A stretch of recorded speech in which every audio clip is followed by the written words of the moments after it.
I'm Sharon Taylor, founder and CEO of the Business Vision and Development Center.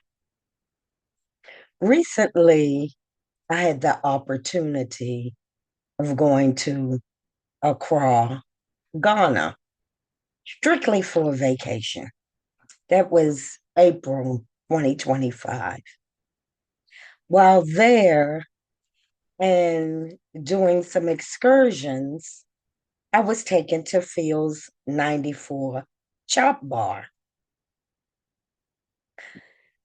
I met the owner, Joseph Ameleke, and was greeted with such gratitude, humility, kindness, and felt a sense of belonging.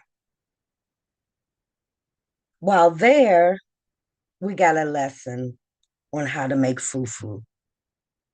While there, he talked about his journey from where he was to where he is now. And as an entrepreneur myself, I was dialed in. I hung on his every word. But I want to give you the opportunity to hear it for yourself.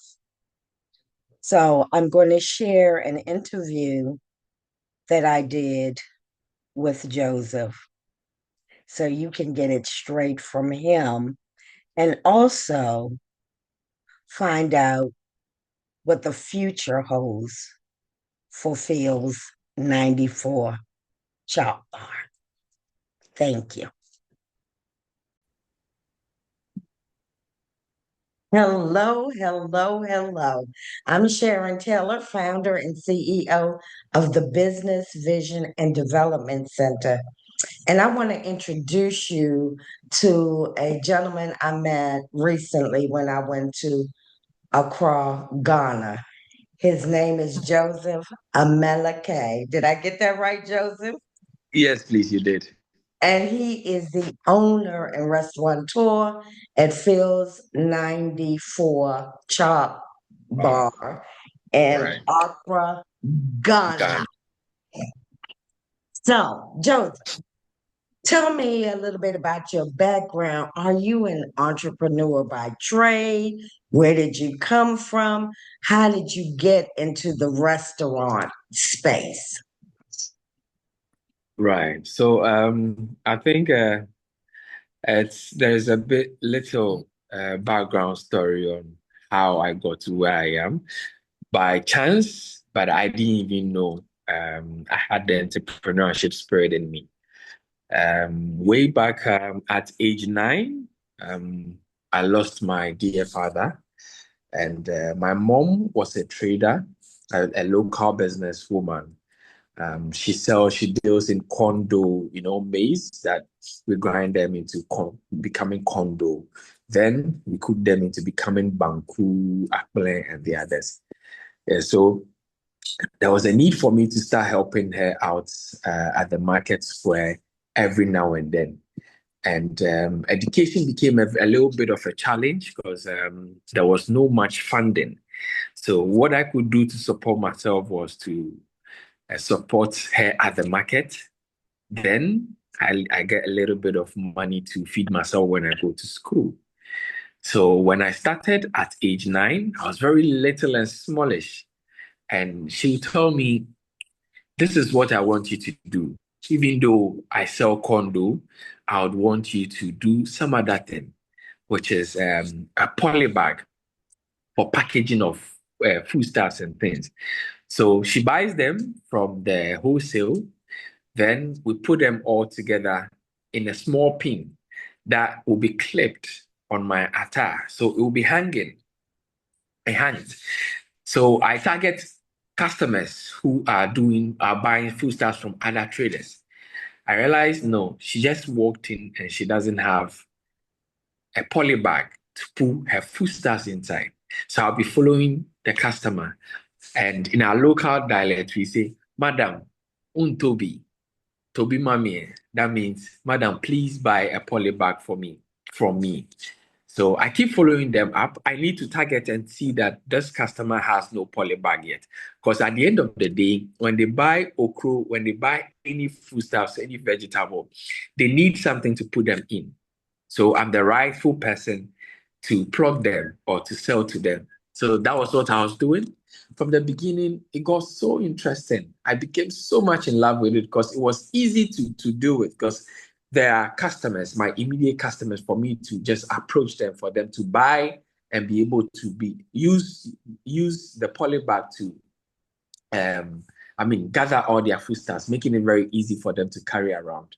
So I kept doing that and I brought good money, good sales to my mom, and I became so happy. As little as I am, I was making coins and I was like, hey, this thing is good. I didn't know it was an entrepreneurship spirit dawned in me. I didn't know. So, it was affecting my education because I was getting happy with the money aspect and Uh-huh. losing focus in school. So I got to a point whereby I would leave the market to go to school, and my mom doesn't know this till now. I did not go to school. I would go somewhere else because I was seeing money at that very early stage. So totally lost interest in school because I was seeing money. And I kept doing that. So what made my parents, my mom got to know that there is a problem is my academic reports was nothing good to write home about. So it was a government institution, and they had to move me from that government institution to a private institution that is a little bit less for them to afford. So they moved me, and I had to concentrate because the education aspect over there was high, the competition was great and very powerful. So you had to balance yourself to be able to fit in, or else you'd always carry last.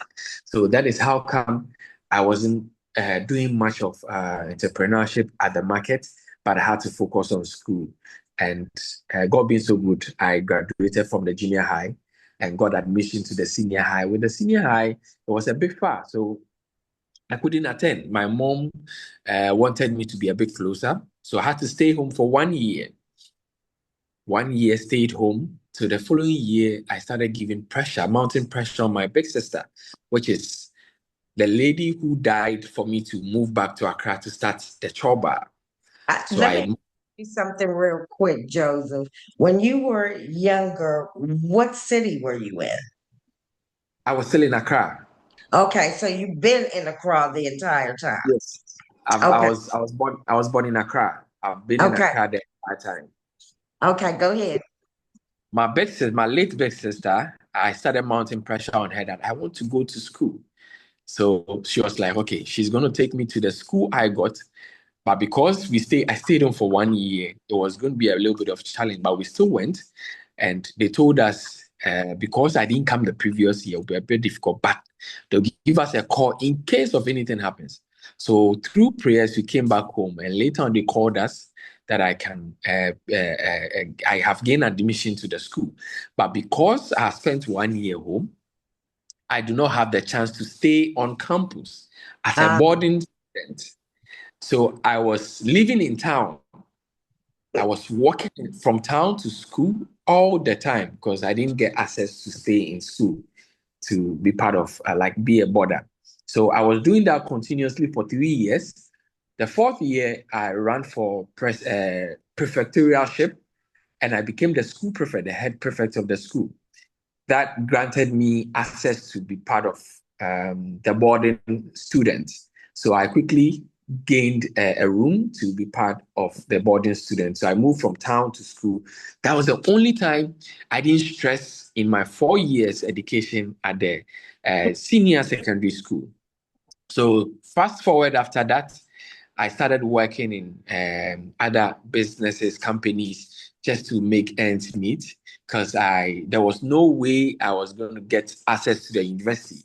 I knew because I saw how I struggled from junior high. I saw how I struggled from senior high. So I knew there was no way I would be taken to the university by my mom. So I didn't bother. I had to go and work, work, work, work, work. and I gathered a little money. So one time I told them, I've gone to check for a university school that they can afford. So the payment was the school fees for the first semester was 1,400 back then. I came to tell them it was half of the price because the moment I mentioned the full price, total discouragement. I'm not going. So I told them half. And believe me, I have worked and saved money. As at that time, I was still in my teens. Yes, I was still in my 19s to 20. Yes, I was still young, but I wanted to go to school again. I wanted to further my university education. So I told them it was half of the money, and they raised it, and I raised half myself till now. My mom doesn't know. My late sister doesn't know. I wanted to tell them when I'm successful, and I mean, she's my late sister is not alive for me to share the story with. So I brought the half, they gave me the half. I started the school, and as young as I was, I didn't think long term. I was just in hurry to go to the university. I didn't think of long term, what is going to sustain me. If my parents give me half of the money, and where am I going to raise the other half? I didn't think like that. So it got to a point, I mean, I had to let the cat out of the bag. I couldn't afford it. And I stopped the university. God being so good, I was working with other companies throughout. And one fruitful time, I had the chance to work with a government institution that is Ghana Water. So I had to move to Takrade, that is the western region of Ghana. But before I had to move, I lost a sister. I had two sisters. So the one I followed directly, I lost her before I moved to Takrade. So I was in Takrade working and I started schooling again because I could afford this time around. So I was using my pay slip to fund my education. So I funded my education throughout. My mom didn't even know I was schooling. My sister didn't even know I was schooling until they saw my graduation pictures and videos. So right after school, got to a point my big sister died. She died, and I had no chance. I wanted to relocate to Accra, talk to my current company, ask them if they can give me a transfer, but it didn't work out. So I woke up one time and I told God, I want to dream. I want to start something. So I slept and I had a good dream. That was my first dream because I do not dream at all. And since then, I have been dreaming. So I dreamt and the name Feels came through and I added the 94, becoming Feels 94. That is the mother name of the business. When I came to Accra, I started a transportation business. It failed. I went into construction. It failed. A young me went into depression for 6 months. Reason being is, how on earth do you leave a government institution to run to Accra to wanting to do business? How foolish was I? Sorry to use that language. Because everybody advised me that why are you leaving this? Because in Ghana, before you get employed at the government institution, it's not easy. So a position that people are looking for, you got it and left it because you want to go and start business. Let me stop you right there, Joseph, because here in America, it's the same thing. Go get Okay. it, get you a good job, work for the government, stay there forever, never leave. And then, if you leave, everybody's like, how'd you leave that government job? But what I found is people like you and sort of like me, when you have a dream, nothing, it's nothing nobody can say to stop you from pursuing your dream. So go on with the rest of your story. Right. So after failing through business, got dawned on me that, hey, I made a mistake. And this mistake is going to affect my life. It's going to affect my future. And I do not know what to do again. So I stayed indoor for 6 months. All the time I was crying because life was getting real bad for me. And for me to cast my mind back and check on me being a government worker, and here I am today wanting to pursue business, I made a big mistake. That is what I kept telling myself. Until one time, a friend of mine who lives in Germany called me out of the blues. And I'm sure the good Lord had to connect him to come because I didn't even have his number. He just called me. It And was God. It was God. good. He was like, he's checking up on me that he's no more in Ghana. I said, oh, okay. Oh, Charlie. So me to Ghana, but this is the mistake I have made. And he was like, I shouldn't worry. When he was in Ghana, he was doing business, and this is what he was doing.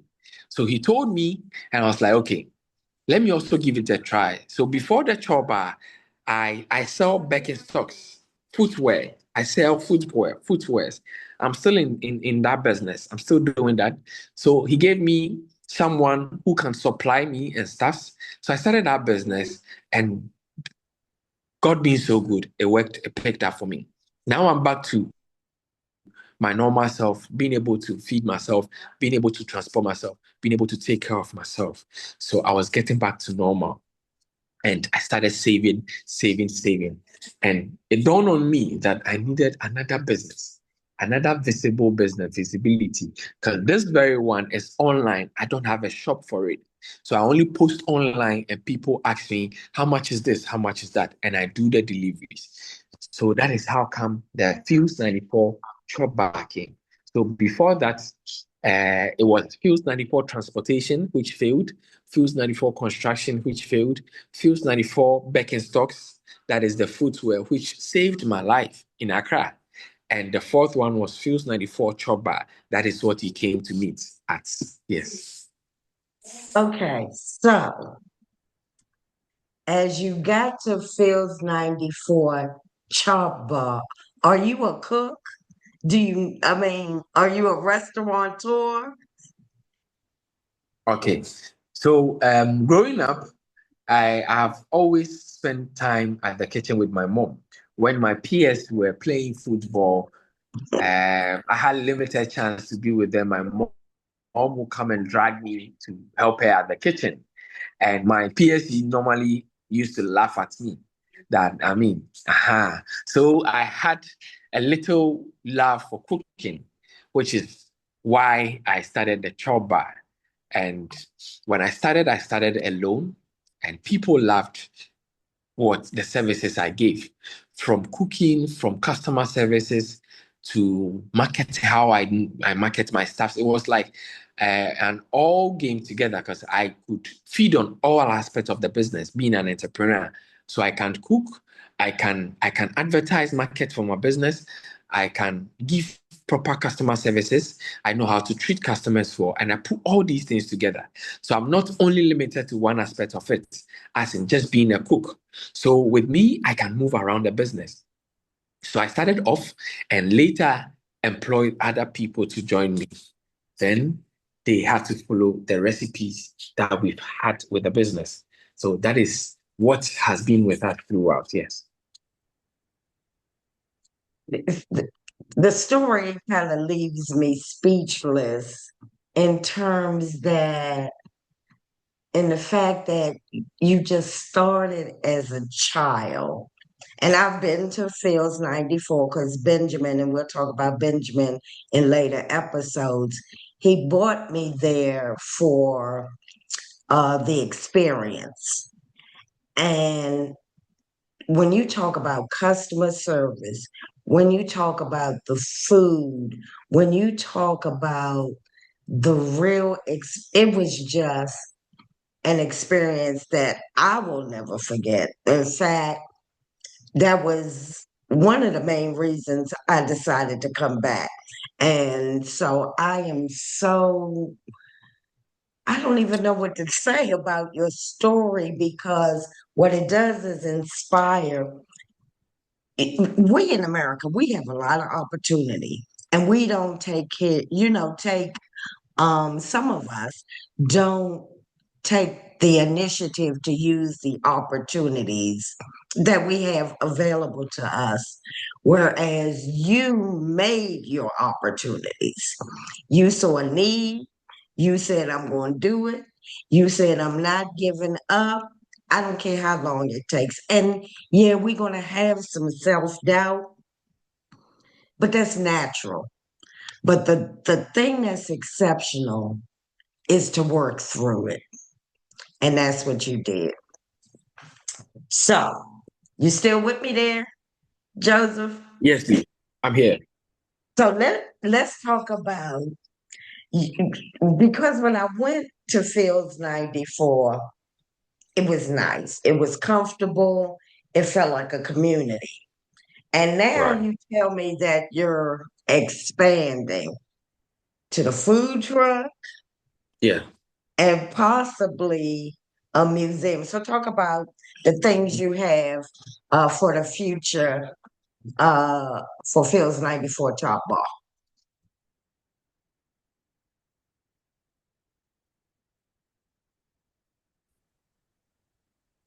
Did you hear all of that? Because you froze Yes, for a minute. please. Okay. I think it's my network. I think I'm through now. Okay. Right. This year, had so many ambitions attached to the business, and I had to look into all possible angles where I can close the gap when it comes to distribution. So I realized, if you realized, where my chopbar is, has no proper station, sorry, has no proper station visibility. As in, I am far from the main town. I am very hidden. So people who drive pass by might not see me and say, what is happening here? Can we go and check? Mine has to be strategic for people to get to know me online before they can even locate me. So I'm -1 when it comes to visibility. Aha. So I've been thinking about it that I do not have the means to open a branch anywhere for now, and I do not know when again. So, what can I do? Whilst I wait for God's miracles and breakthroughs, I need to help myself because I've been helping myself throughout from day one till now. So, I'm not supposed to wait till help comes before I can expand for people to see me. That is where the food van came in because I could make my way through and afford a van, then turn it into a food van than to rent a shop because I do not have those monies. So when I got the van, I started working on it. It took me through some difficult times. I had to change the whole engine and a whole lot.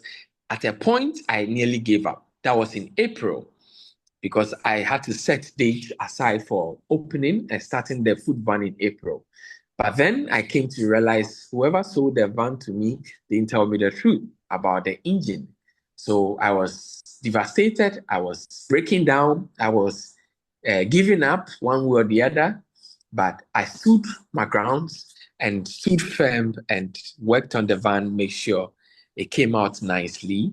And here we are today having a food van in my own direction, whereby I've been able to fix a washing basin inside. I have a cabinet. I've done the outlet where people can just pick their food. So we serve them and just pass the food to them through the outlet, and it's looking beautiful. I've done the branding on the van. You could see the name Feels94, what we do and stuff. So it looking so advertising and so good and has so much visibility for people to know what it actually means.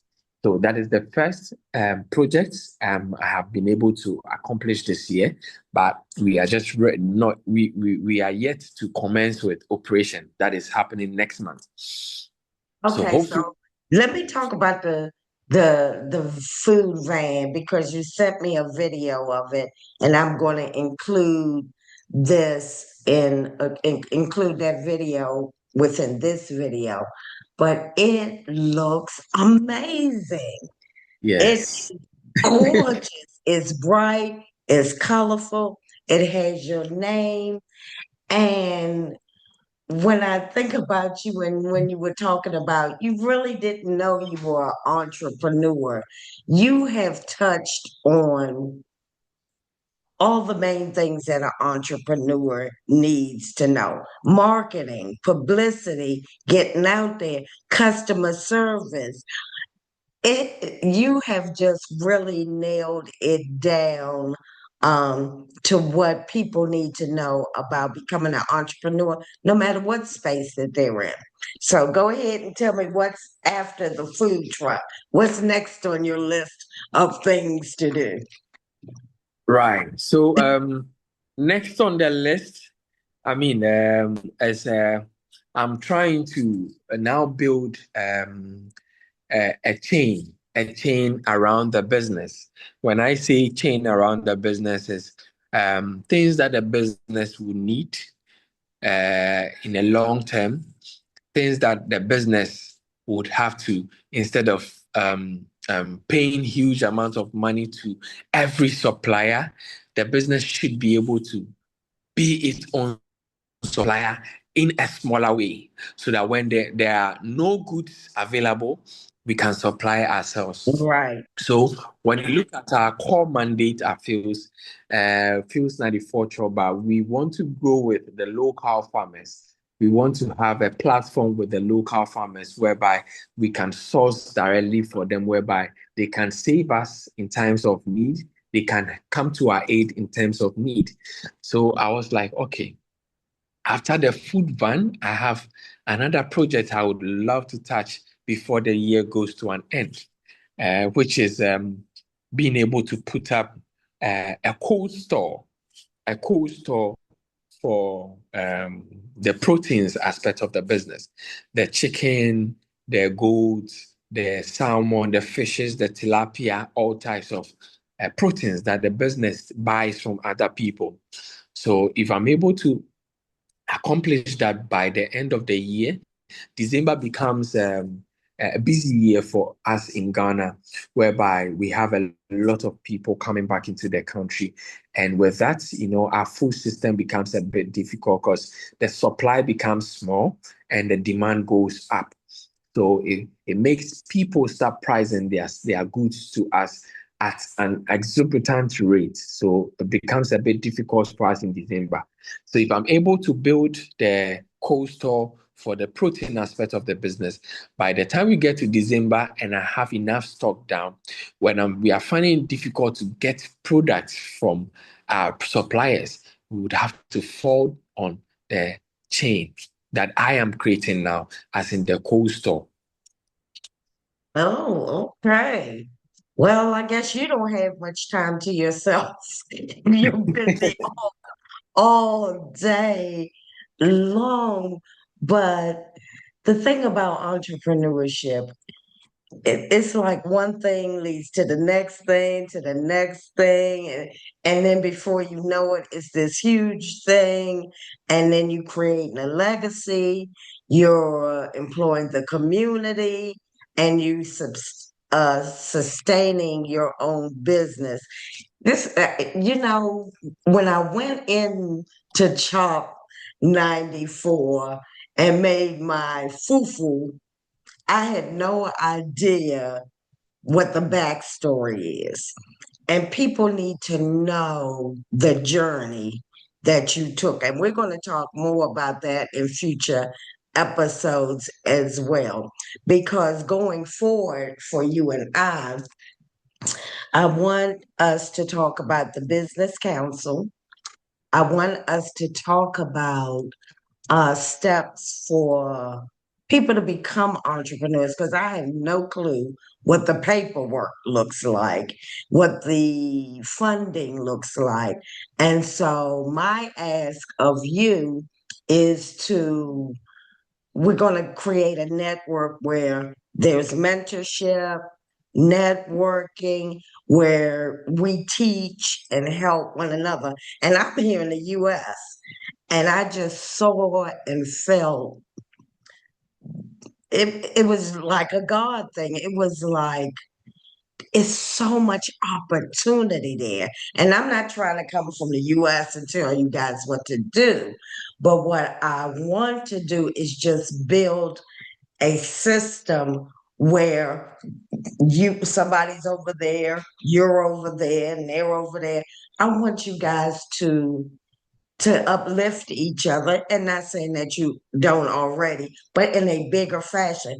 Because when I look at Accra, across the street, it was like villages and traditional. And then I look on this side of the street, it's almost like DC and New York. It's just these two communities starting to come together.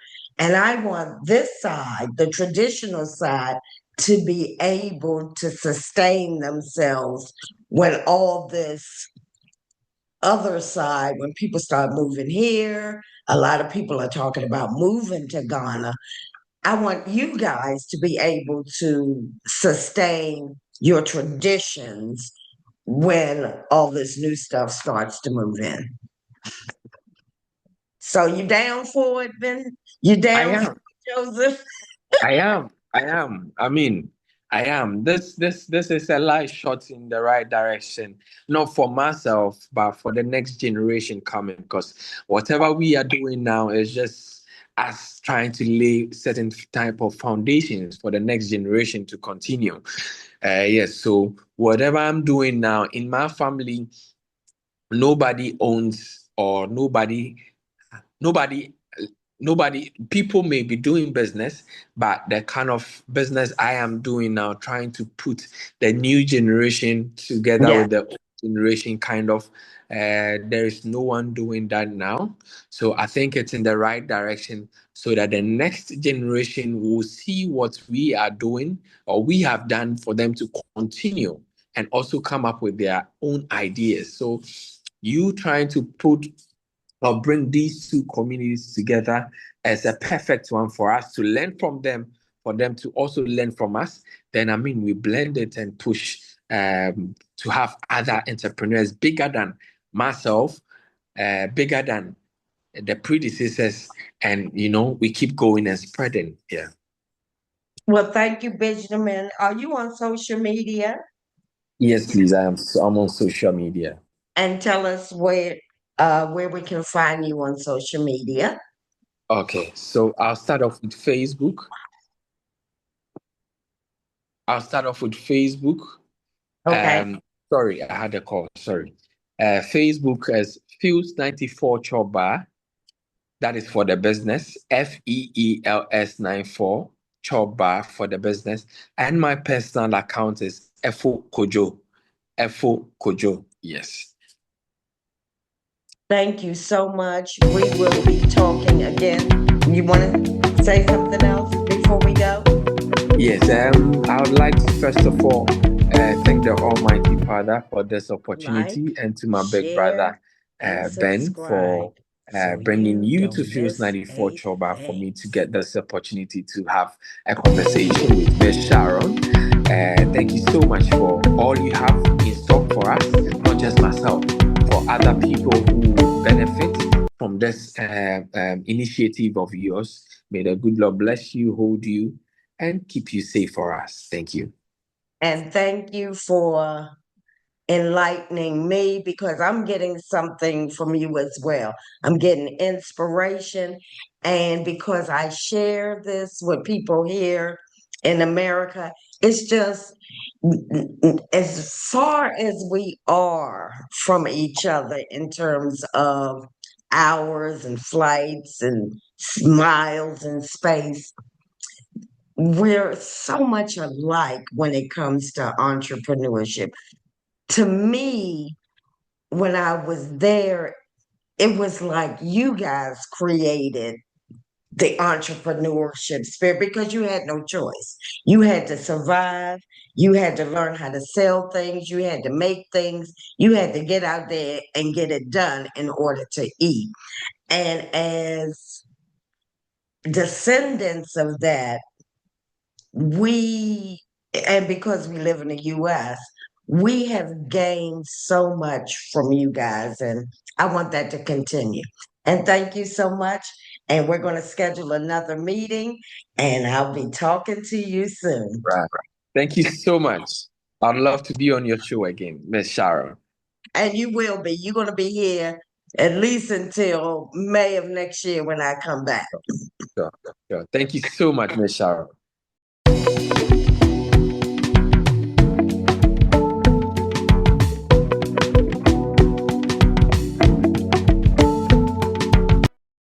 Like, share, and subscribe so you don't miss a thing.